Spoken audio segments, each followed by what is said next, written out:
para sa mga manonood ng play, siguro dalawang bagay.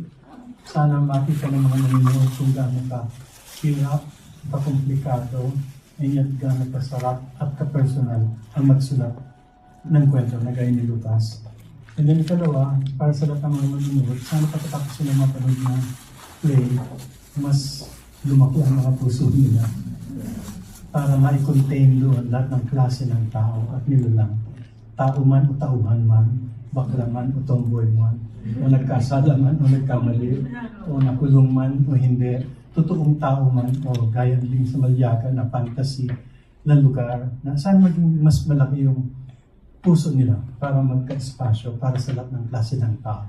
Dahil in the end, I think ang pinakamahalaga yan, pagiging makatao. And hopefully yun ang isang mensahe na pararating ng play.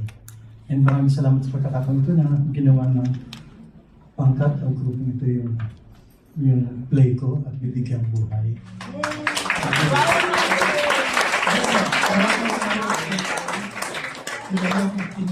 Sa inyo pala, sa pag-produce nung play na to, sa birthday ko sa March 19, so. Yes! Happy birthday sa TV in advance!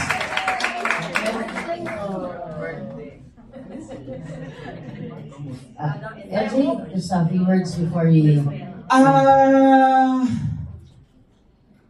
See you at the theater. Yun, last words lang mga no. So, supportahan natin itong mga aktor na to. So, hindi lang si Sir. Si Sir, andyan na si Sir eh.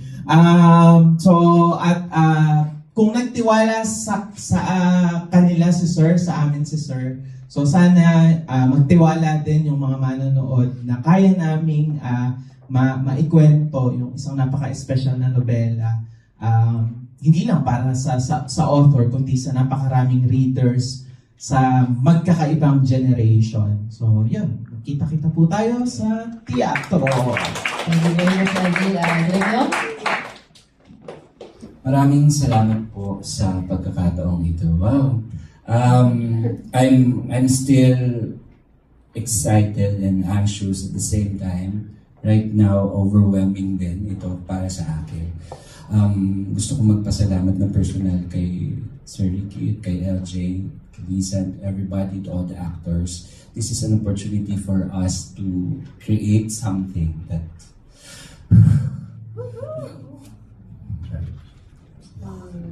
and to Lambert, aking partner, who's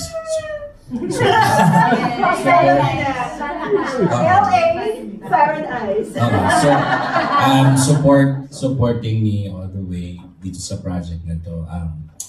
Ano siya eh, it's a risk for us, for everybody, personal and professional.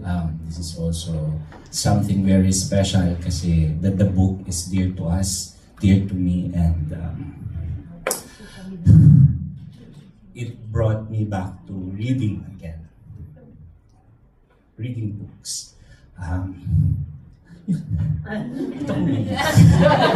Birthday ko ba? Happy birthday, Grego. No, I'm just overwhelmed. Wala akong, like, 3 a.m. I'm gising na iniikot yata yung tiyan ko. I don't know, I'm anxious. Marami dito, colleagues ko sa media, as a PR practitioner, they've seen me working backstage and first time ko ma-press con.